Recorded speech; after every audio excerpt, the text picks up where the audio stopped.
I'm excited to see where you go with this. You and me both, brother. Okay. And because when you announced it, I was thinking, where are we going? Yeah. And I love how it started because it still could be anything. But when you had Rice on the last time, I was like, oh, we're going into history of worm memes. Uh-huh. This is like... Which was not my intention for that episode. That's not where I had intended that to go, but I'm glad that's where it went. It was great. And I was just, and then the word that comes to my mind, I'm like, is this an exegesis? And I'm like, no one knows that word. So don't say that. It's like a word you use when you take one sentence from scripture and do an entire historical background of it. And I was like, are we doing that of would you still love me if I was a worm? Sure. Or just worms in general and what they've meant to mankind. Whoa! Like, and how it relates. I wish that's what this podcast was. And deep down, are we circling back to what it means to love and what we're trying to say about ourselves? Yes. That's exactly. And I was like, oh, that's where we're going. I get it. Yes. That's exactly where we're going. Oh my God. And on that note, welcome to Would You Still Love Me If I Was a Worm? Hell yeah, cold open! The hard-hitting podcast with your host, yours truly, Sienna Really, Sienna like the minivan, really like the question. Today I'm joined by none other than... Hi, I'm Clint Gilbert. Clint like the Eastwood. Gilbert like the Anne Sullivan. And like the End Sullivan. Not like Anne Sullivan. Yeah, no. Famously the teacher of Helen Keller. Oh. Right? Or was that the Texas governor that everybody liked? Sure. Shoot, I don't know. That's fine. Somebody knew that person, they liked them. And I'm okay, I could be like that. Clint Gilbert. Hi. Welcome to the pod. Real Clint here. Real Clint, real not Clint, not fake Clint. Throwback to the Gabby episode. That was funny. I love that she could just pull the name Clint out of the air. It's like, who would think of the name Clint? No, her names were good. They were really good. They were really good. Gabby's great. She's awesome. She's so cool. You're awesome as well, Clint. Oh, shucks. Who are you? What are you? What's your deal? And what? Yeah. I by day I help people access their 401k plans. By nights and weekends I do some theater, work with some music. I dabble in the musical arts. I have written a musical. Hell yeah. You have... Stede Bonnet, a fucking pirate musical. I was going to ask famously. if I could cuss. Oh, yeah, sure, yeah. Okay, yeah, it's called Stede Bonnet, a fucking pirate musical. The story of a true life man who existed in the late 1800s, wealthy man in Barbados who threw his life away, abandoned his wife and 3 children to become a pirate during a midlife crisis. Turns out he was very bad at it because he was just a rich fop. But who does he meet but Blackbeard? They become fast friends, but then Blackbeard betrays him, and he has a whole journey about it. My wife and partner Nicole was like, what if I made a musical about it? And she came to me and was like, Clint, I want to make a musical about it. You have 3 months. Could you do it? And I was like, yeah, I've been waiting my whole life to make a musical. And we did, and it was good. And now you're famous. I guess I had my 15 minutes. So if anybody out there can write a book but can't write music, please call me. I'll help write your music. It's like Alan Menken / Steven Schwartz. I'll use cussing. I'll do whatever you want. I would love to write another show. I'll use cussing. I'll do whatever you want is crazy.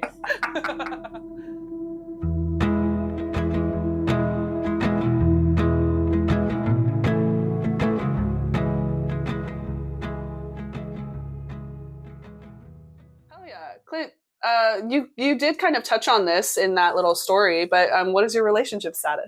I am married. We wrote this musical. We had the one act done a week before or a week after we got married. And I don't remember, like the whole process, both things were happening at the same time. Oh my God. I had no idea.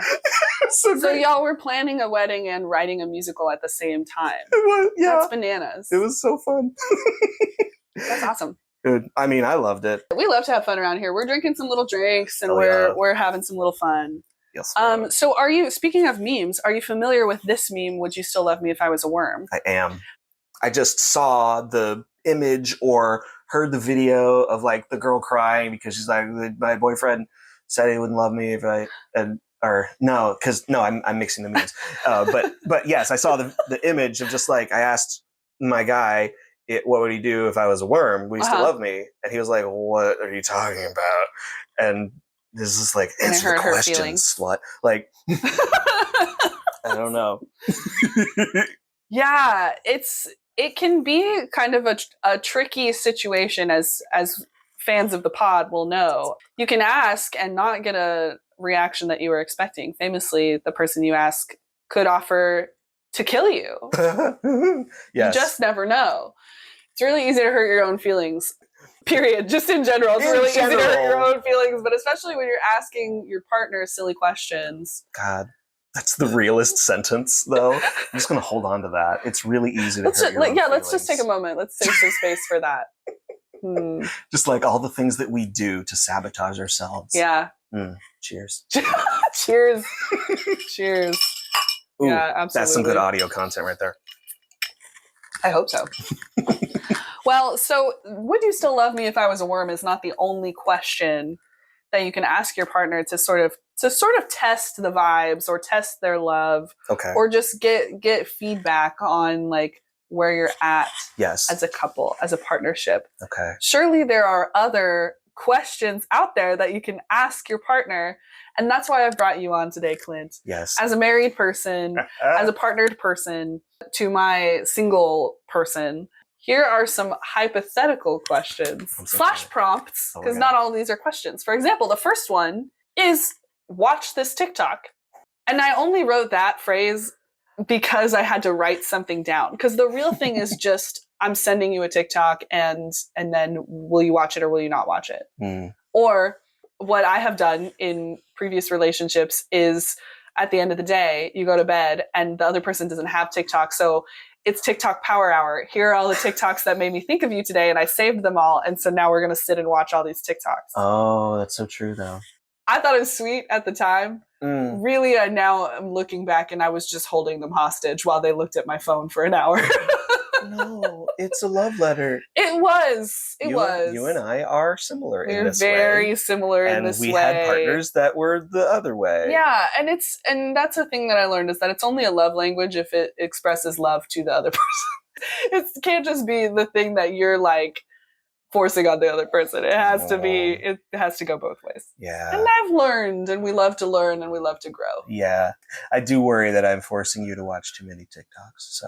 The thing is, just I'm not going to watch them if I don't want to watch them. But I'll watch them if I want to watch them. If you want to watch them, you watch them. And it doesn't mean that I don't love you, Clint, if I don't watch your TikTok. I really needed to hear that. Thank you. You can cut that if that's too serious. But I think this is so real. Because, yes, you're not the only one, but you're the only one that's here in my room right now. Okay. That sends me TikToks. I have friends that send me lots of TikToks. I send my friends lots of TikToks.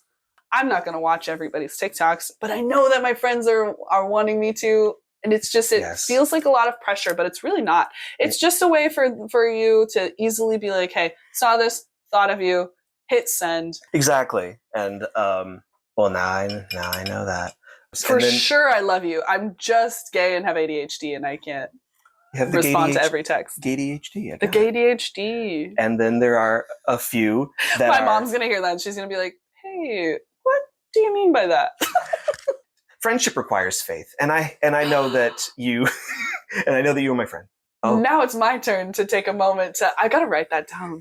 Friendship requires faith. Like any sort of relationship, you just have to. When you are away from the person, you just have to sit and be like, "Is it real?" Like object friendship permanence. Like if I shut my eyes and I'm also writing down friendship permanence. By the way, permanence. Wow! Holy shit!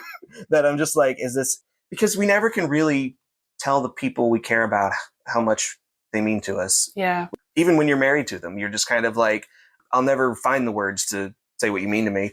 But certain friends, like, you say too many words and then it's just weird. So, like, how do you ever really, you know what I mean? Yeah. Absolutely, yeah. You know.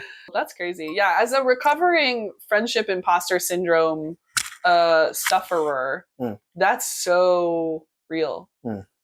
And the layers of watch this TikTok. You get past the layer of like holding somebody hostage to like share a thing that you thought was meaningful. Then you watch for their reaction. because then you watch the reaction, like, did they get it? Or like, or if they take it somewhere totally weird, and I'm like, oh man, do I still love this person? Like, what do you do? Yeah, do they still love me also? Do they still love me? Have I just revealed something that I should not have revealed? It's the worm. It's the worm conundrum. Yeah. God damn indeed. Another one that I got from TikTok, and I think once I say it, there will be people listening to this who will know, oh, I know exactly which TikTok / I know exactly which podcast this is from. The question is, do you still think about me when we're not talking? Oh, are those the two yelly guys? I think this one does not come from the two white Italian men, but I think this one comes from the two Black British men. Oh, I haven't seen that one. Okay. Oh, there's a lot of similarities between these two. Which is why I brought them up and compared them together. So it's not those two Italian yelly guys. Okay. It's different two guys who are best friends. And I've seen the comparison. The reason I brought this up is because I've seen multiple TikToks comparing that clip with the clip of the two Italian guys being like, do you miss me?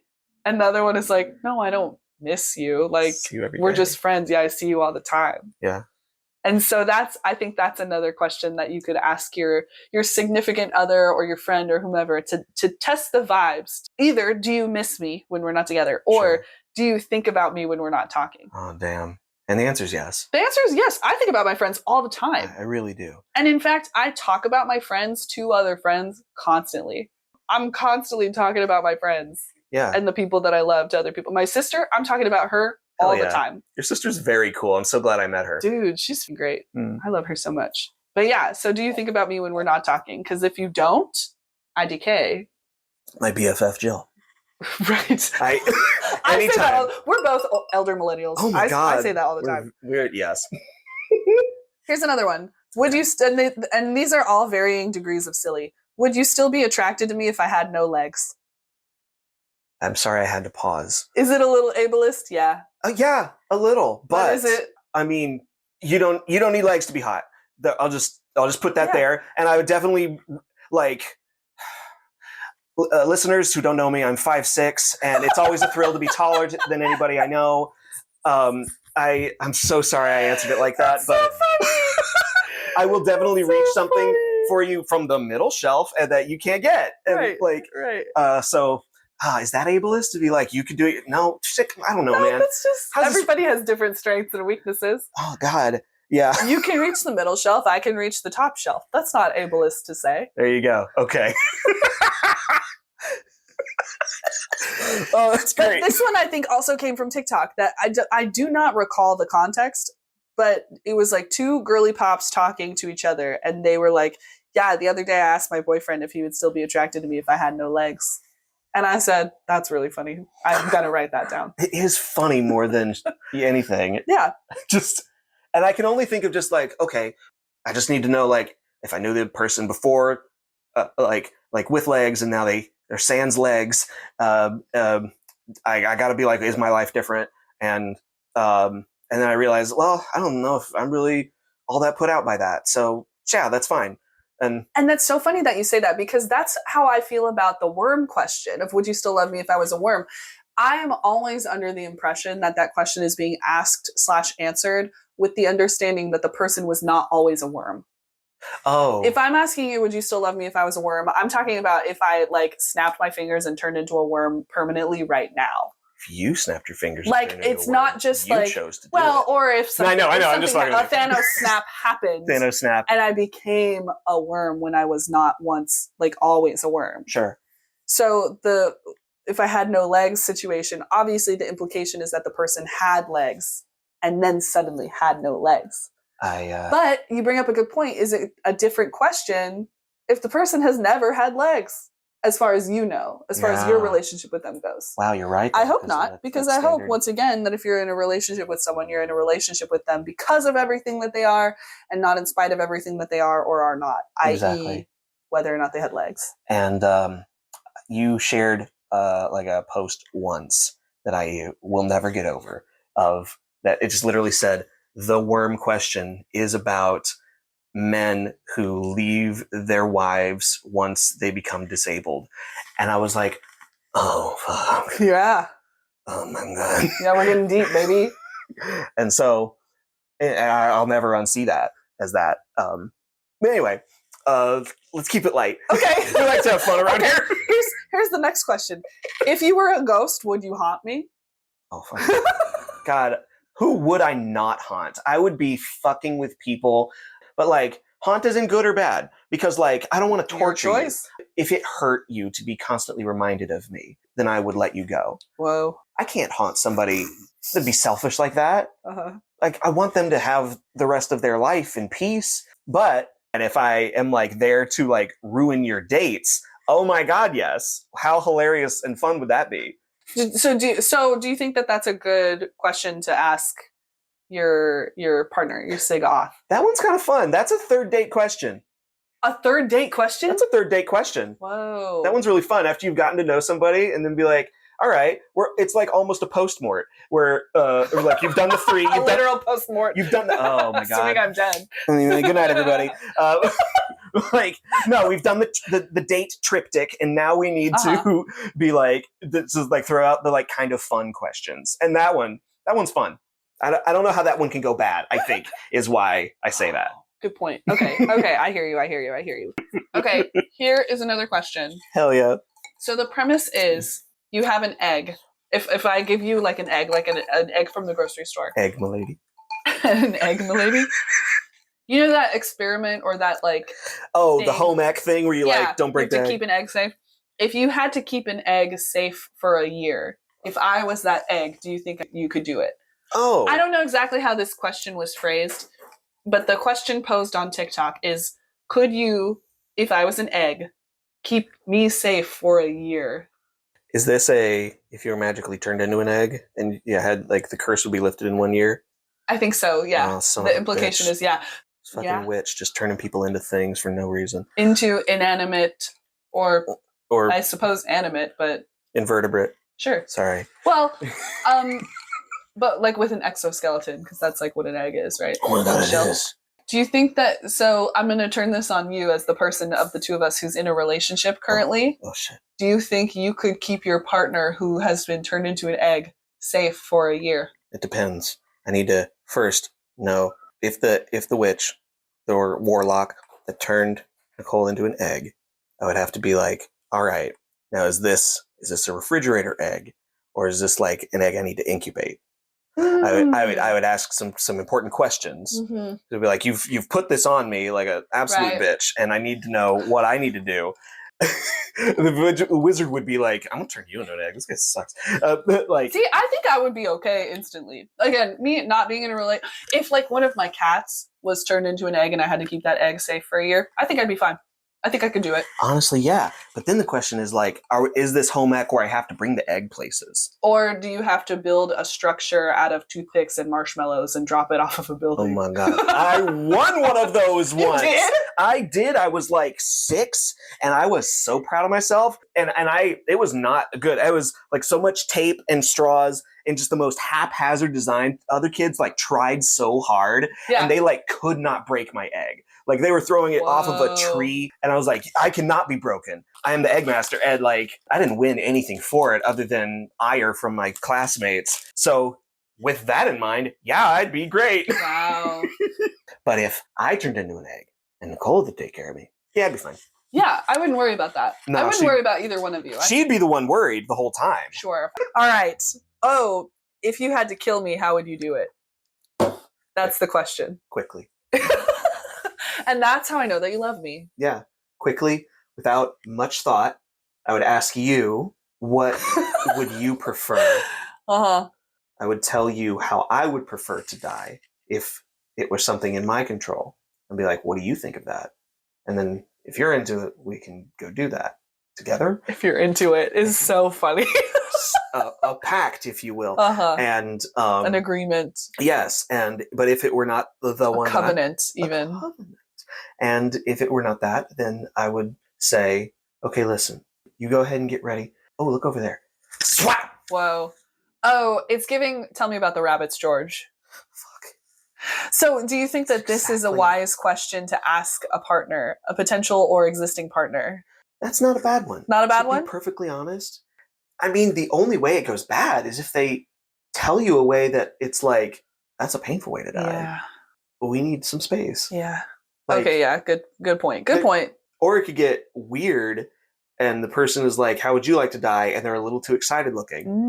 And then you're like, well, we need some space, or we need to explore some kinks in a safe place. This is a new conversation. Here's another potentially ableist one. Damn it! Why are there like I more don't than know. two? I got all of these from TikTok. Those goddamn, to quote Tina Fey, those TikTok cunts. You can cut that if you need to. Cut that. We'll see. We'll see how the rest of this episode shakes out. Sure. Would you like me if I only had one eye?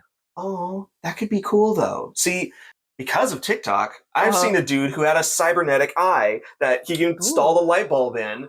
And I was like, sick. See, there's potential for cyborg. And that's hot. That's hot. Thank you. Hot. I don't, if that's like anti-ableist, I don't care. Word. The next question is, what if I was a Benjamin Button? Right? I really like the phrasing of that. And that's direct from TikTok as well. What if I was a Benjamin Button? I've never seen the movie. What? What do you mean what? It had creepy CGI face. I can't. Well, yeah, but it was an iconic film. Yeah, but I hated, there was so much CGI face. It's one of the first movies that I saw in theaters that was as long as it is. It's like 4 hours long. It needs an intermission and doesn't get one because movies don't get intermissions. You can't. It's weird. They should. I agree. Gone with the Wind had one. Others could do it. They could do it. We could have a moment where we could talk about it, like in pee. But like I did not know that the movie is that long and would need to be that long. Maybe hold on. Let me fact check. I'll go ahead. Normally I don't, but I'll fact check this one. Okay. Ooh, the first long movie I can remember. Oh, and I'm way off. It was 2 hours and 46 minutes. Very telling that this movie felt as long as it did. It's one of the first movies that I've ever seen that I had to leave the theater to pee during the movie. Oh, damn. Okay. Yeah. I am just like, okay, what age are you that we met? Were you always Benjamin Buttoning? And so it's like, you're probably like... Well, yeah, Benjamin Button is so the thing is that he was born an old man. Oh, yeah, no. Like the body of an old man, but infant size. Oh, yeah. Then throughout his life aged backwards. And then he was like, he was a baby, like became small baby at the end. Yeah. I mean, conceptually, the science isn't really consistent in the film, but it just someone really needed to explore something when they made that. I just don't know what to do. Something. So if I meet somebody who I think is my age but is probably 60, then I'm just like, oh, you're going to be a baby in 20 years, maybe. And so then I'm like, all right, so can you have kids, or that's probably not a thing you want? Oh, one of these needs a negative answer. I'm on the fence about it. So you think like if you were in a relation with someone new and they're like, what if I was Benjamin Button like now? And the age that I'm at now, like I'm just going to keep getting younger. Here's the problem. It's going to be at some point where you're like teenage looking and I'm looking like your dad. Yeah. That's what happens in the movie. And like, we cannot. Yeah. I'm going to say no. I'm going to say no to that one. Do you think this is a bad question to ask a sig off? I think it is more revealing of the asker. Significant other, not signature authorization, by the way. My banking friends. Oh my God. That's very funny that you had to clarify that. Yeah, no, I don't. It's a fun question, but I don't like it in a dating scenario. Not productive. I feel like it should be actual friends, not dating question. Like, bro, if I was Benjamin Buttoning right now, would we still be bros? And be like, yeah, I'll just make it look like a Big Brother campaign. Yeah. And then we could just hang out. And then I'd just be like an old man with a baby. And yeah, no, it'd be cool. It'd be fine. So my last one is simply, would you swipe right on me? And for my friends listening who are not on dating apps like I am, in most of the apps where you swipe left or right to say no or yes, a swipe left is a no. A swipe right is a yeah. Mm-hmm. And so I think this is a really fun question to ask if you're in a relationship with someone who you didn't meet on an app. Would you swipe right on me? Because then not only do you have the potential to just talk about like the attraction at face value or like the first impressions that you gave each other, like when you first meet your partner, would you have been like, yeah, I'll date that person? Or would you have been like, that's a fucking weirdo, you know? And then this could maybe open up the conversation to like, what would you put on your dating profile? You know what I mean? And then that could be kind of a cute and fun little that's a fun one convo to have with your partner who you didn't meet on an app. Yes. If you did meet on an app, then you already know. They already swiped right, presumably. Nicole and I met in person at an audition. It was truly a meet cute where we did a scene from Almost Maine, the opening scene where the characters say, I love you. Aww. And that was a year before we started dating. And I'd never seen her before and was just like, oh, this is a sweet new person. And I wanted to be encouraging and be like, hey, I'm Clint. I'm Nicole. And we had like a whole like, oh, I love you. And like her hands were shaking during the audition. I'm going to just like rat on you. Her hands were shaking during the audition and I like grabbed them so that it wouldn't show. And then we were just like having a moment where we're like holding each other's hands and like, I love you. Oh, I love you. And I was like, oh, that was so nice. And I remember thinking, what a cutie. And then she proceeds to go to Into the Woods at Firehouse. And her friend was like, she goes, I just met the nicest guy named Clint. And her friend goes, he's seeing someone. And she's like, okay, never mind. And then life proceeded to happen to both of us. And a year later, we reconnected at a Drowsy Chaperone. And we began dating, and one thing led to another. So, but to answer your question, I would have definitely swiped right because she's a cutie. And yeah, oh, for sure. And then like the dating profile thing would have, oh man, yeah, I would want to know what they put on the dating profile. We could have a nice talk about. Like, I would tease and be like, "Oh, it sounds like a Zanga," and then or something. So yeah, take this home with you. Ask her when you get home. That's a good one. Okay, here's my upsetting one. And I forgot that it was upsetting. One person asked me this once, and I was like, I'm so upset. A person you were dating at the time? No. Okay. It was just some person that was like, hey, here's a random ass question to bother you forever. If your significant other and their parent switched bodies, and the only way to get them back is if you had sex with one of them, which one would you choose? Oh my God. I have an answer. And I have an answer, but I know I don't. But like, what's your answer? Well, okay, so if the option is, are you going to fuck the parent body? The parent body. Or the partner body? Right. Knowing that the opposite being is inside. Yeah. Say it on the count of 3. Parent or partner, assuming we're talking about just the body, just the shell. Which one are you fucking? Okay. 1, 2, 3. Parents. Yeah. You gotta. Yeah. Because they're going to forget. You'll remember, and that'll scar you for life. We actually had this conversation before I came over, so that's amazing. And Nicole was like, "You gotta." That's amazing. You gotta fuck the mind. Right. Your lover's mind. Right.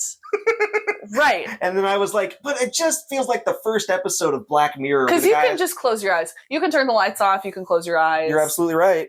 And it just feels like the first episode of Black Mirror when the guy has to fuck the pig to save the princess. Yeah. And I'm nobody wanted to do that. Nobody wanted that to happen. And I just think that question is very funny. You just get really drunk and you'll forget, and the partner will forget, and the parent will not have anything to do with it. Actually, yeah, no, that's the best way. You know?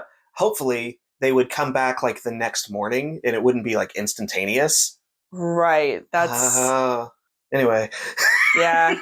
You just got to do it. That's the only way to win. So worms in video games. Oh yeah. Okay, so piggybacking off of last week's episode, I just had to with Bryce Biffle. Yeah, we talked about worms in media, and we left a lot off. I didn't even talk about literary worms. We left off lowly worm. Oh my God! We left off scary. Slimy and Skazina, a la the Sesame Street. Oh, yeah, I forgot. We left off a lot of worms. Oh my God! So what you got? You got some video game worms? Okay, so there is the night. Oh wait, I gotta look it up. Okay, make sure I get the year right. Associated with Sega, but I guess was also on the Super NES. The 1994 classic Earthworm Jim. Earthworm Jim, which this people my age would remember. This is the most imagine 90s art, and you like I would say Ren and Stimpy is a good example. Okay, perfect. And then I'm with you. Here's Earthworm Jim, the start screen. And here is Earthworm Jim the man, the myth, the earthworm. The man? Looks like this. Oh! He's literally I feel like I've seen that guy. Okay, he's literally an earthworm that crawls into this like special suit that allows him to like walk around, operate a gun, and it's the most 90s shit where he's just like, yeah, it's like grotesque. Yeah, it's the barf animation is what I would call it, or the hairball. So, and so I have some memes. Oh my god, that I was that like, you made? I have original content that you may choose, and you can feign interest. Oh, I'll put it on. But I'll put it on Insta. I made this one. Is my lover, whose name happens to be Jim. Would you still love me if I was a worm? And me, oh hell yeah. That's good. And I thought that was funny. Yeah, will you send this to the Worm Pod Instagram? I will. Thank you. And then this other one that I made, which was, there it is. You versus the guy she tells you not to worry about. Classic. Yeah, that's a classic. So he like basically, I guess, saves the universe, but it's the most like I can't. When I tell you, just like every level is so stupid. I think level 4 is you literally go to hell. Your main antagonist is this crow. You have to fight a cat in hell. It's so stupid. I think they play Night on Bald Mountain, and oh my god, I loved that game. I finally beat it when I was an adult, like years later on an emulator. Nice. And then there is the one that I wanted to get to, which is Hollow Knight, which is one of my favorite games of all time, and a sequel was promised years and years ago, and they still have not come out with, and people are mad about it. In any case, so this is the art for Hollow Knight. You're just this little bug guy. It's a bug? You're this little bug guy that has this tiny little sword, and you walk around in this like beautifully hand-drawn world that like is kind of human-esque, but like very sort of like it's described as a Bloodborne or a Dark Souls, but with bugs, so like a Bugborn. And you're going all around to these just like really beautiful like bug-ish areas. There's like fungus world, and there's like a firefly world, and all kinds of a little spiky world, and it's a very difficult platformer, but it's truly so beautiful. There's this one point where you learn the lore, and that's why I think you would like this game, because it's got a lot of lore in it. Nice. There's a king who everyone would call the Great Worm, who like WYRM, who like shed his epic body to like a Kafka metamorphosis situation, I think, but like in reverse, where he like became like more relatable to his people, but then sacrificed his body for like a rebirth of the world when there was this blight that was coming upon them, and this and that. And so you like have a moment, spoilers, where you like find the husk of the worm, and spoilers also, maybe it's you. I think you would like this game if you like platformers. Okay. It's such a good time. And it's a worm, though. And so that's the thing, the great worm that this king that these people, these bug people loved. And they're like, what a great king. What a great guy. And I'm like, and so I'm like, the question you ask is like, would they still love you if you weren't a worm? Whoa. That's right. That's just where oh my god. No, that's good. That's good. Okay. That's good. It takes a while to get to the worm part of the game, but I was just like, you appreciate that. So there's my 2 worms in video games for your consideration. And the 2 games are called Earthworm Jim and Hollow Knight. Right. I could do an entire episode about Hollow Knight. The music is phenomenal. The art is beautiful. The lore is just so interesting. The sequel has been long anticipated, and man, ooh, okay. Nice. Well, Clint, thank you for bringing this to my attention. Thank you for bringing your questions to the table and accepting my questions as well. Some were very tough. I have one final question for you specifically. Would you still love me if I was a worm? Yes, absolutely. Fuck yeah. I would do, with all things considered, if it was the goal to like bring you back to the land of the humans. I'd do everything I could to make you not be a worm, but also worm life maybe not be that bad. Like, what if, you wake up and you don't have to go to work, you just eat dirt and it tastes good, and you just keep digging so birds don't find you? Maybe sounds kind of nice. I think that Roger, aka Mercy Kill Right Away, was insane for thinking that I wouldn't want to be a worm and would rather be dead. Yeah, he didn't think about it. Didn't think about it. Didn't think about absolutely anything. Yeah. maybe the brain is worm brain, and it's just like, this is really nice. Finally relaxed. Well, I would still love you if you were a worm, Clint.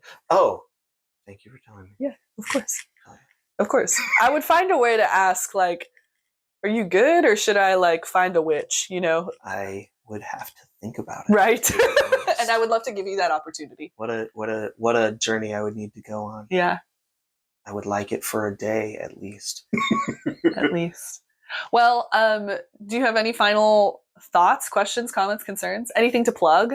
If you or someone you know is looking for a musical to put in your season that has got some cussing, talks a lot about grief, and has pirates, and has a small combo and a small cast, and is funny, reach out, because if your theater's good, yeah, you could put on Stede Bonnet, a fucking pirate musical. Otherwise, to plug is, me, if you are a book writer and are needing a songwriter. None of our friends are that. None of our friends are book writers. We don't know. You don't know who's listening to the pod. Yeah. But I have intranational reach, at least. Hell yeah. Well, thanks for coming on, man. This has been fun. Thank you for having me. As a cis white man, I have been dying to be on a podcast for so long. Well, I'm glad I could provide that opportunity for you. It's been my pleasure. Hell yeah. Thanks for coming. All right. Say bye, Clint. Bye, Clint. You knew I would do that. I knew. I was hoping you would.